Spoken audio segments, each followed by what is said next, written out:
उमरिया निवासी रेलवे कर्मचारी की पत्नी अपने 3 मासूम बच्चों को रोता बिलखता छोड़कर घर से लापता हो गई। जहां फजीलगंज मोहल्ला निवासी रेलवे कर्मचारी दिनेश पांडे ने जानकारी देते हुए बताया कि मेरी पत्नी मुझे नशीला पदार्थ खिलाकर देर रात अपने 3 मासूम बच्चों को छोड़कर एक युवक के साथ घर से लापता हो गई है एवं उसके चले जाने से मैं और मेरे 3 मासूम बच्चे परेशान हैं, जिसकी सूचना पुलिस अधीक्षक कार्यालय में दी गई है, लेकिन अभी तक उसका पता नहीं चल रहा।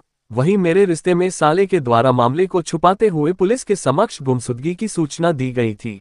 मेरी पत्नी जिस युवक के साथ हम सबको छोड़कर घर से भाग गई है, उसके चलते मेरी जान का खतरा निरंतर बना हुआ है। मैं एक रेलवे कर्मचारी हूं और काम के सिलसिले में शहडोल से उमरिया आना जाना पड़ता है। कभी भी मेरे साथ घटना घट सकती है, जिसके संबंध में पुलिस के समक्ष शिकायत पत्र दिया गया है एवं पुलिस प्रशासन से यह मांग की जाती है कि मेरी और मेरे मासूम बच्चों की सुरक्षा को दृष्टिगत रखते हुए संबंधित लोगों के विरुद्ध कार्यवाही करें, जहां मुझे न्याय मिल सके। वही दिनेश पांडे बोल रहा हूँ। मैं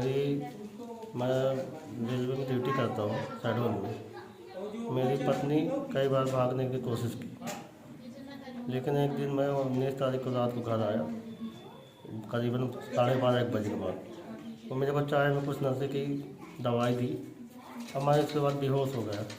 फिर मेरी बच्ची जो भी है वो देखी, बताई एक अंकल के साथ मम्मी भाग गई और मेरे होश वाले और मेरे बगल में जो मेरी भाभी थी, ये सब ले जाके फिर मेरे को हॉस्पिटल में एडमिट किया। तो शाम तक होश आया और इसके बाद मेरा साला आया और मेरे को दुनिया भर की धमकी दे रहा था और मेरे को थाने वहाँ हॉस्पिटल से ले जाकर मेरे को रिपोर्ट लिखवाया, थाने में गुमशुदा का रिपोर्ट लिखवा दिया। उस समय साले का नाम लाल सिंह शुक्ला है, वो रायपुर का रहने वाला है, अकेली रायपुर का। और वो मेरी पत्नी मेरे को गोली देकर किसी के साथ चली गई और वो पुलिस को गुमराह करने के लिए वो गुमशुदा का रिपोर्ट डलवा दिया।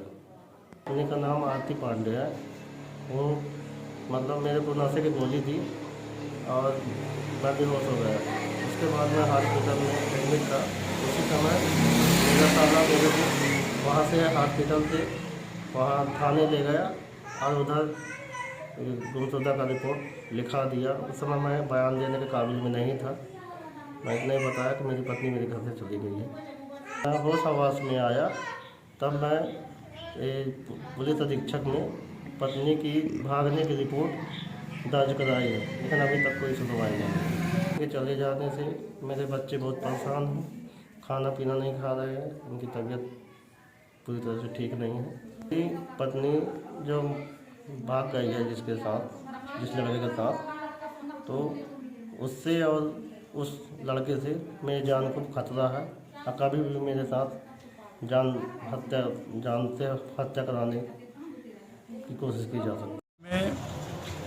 आज जो इस समय पूरे देश में घर में जो असंतोष प्रेमी प्रेमिकाओं को लेकर के बना हुआ है, वैसे ही घटना आज घटी है, जिसमें एक महिला के द्वारा अपने पति को नशीली दवा खिला करके और अपने प्रेमी के साथ जा चुकी है। और जो उनके पति थे वो बेहोश थे। जब उनको होश आया तो पता चला कि घर में उसकी पत्नी नहीं है। बच्चों के द्वारा ये बताया गया कि माँ के द्वारा जो दवा दी गई थी उससे ही पिता की ऐसी हालत हुई है।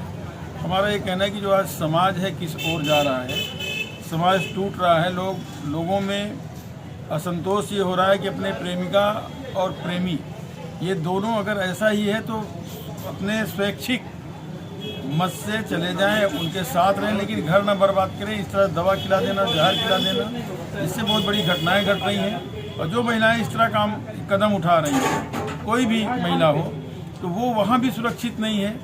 इसलिए सुरक्षित नहीं है कि अपने पति को छोड़ रही है, अपने घर को छोड़ रही है, और जिसके साथ जा रही है अगर वहाँ पर कहीं वो फ्रिज में मिलती है, कहीं और जगह मिलती है, तो इस तरह की जो अव्यवस्थाएं समाज में फैल रही हैं, मैं प्रशासन से मांग करता हूँ, यहाँ तक कि जो हमारे महिला बाल विकास अधिकारी हैं उनसे बात करना चाहता हूँ, उनसे कहना चाहता हूँ कि अब एक सघन ऐसा स्कीम हो जिससे कि घर घर लोगों के पास कुछ महिलाएं जाएं और उनको ट्रेंड किया जाए कि परिवार टूटने से बचे और उनके साथ कोई घर में अप्रिय घटना न घटे। मम्मी घर से भाग गई है कंकल के साथ। देखे मम्मी पापा को गोली खिला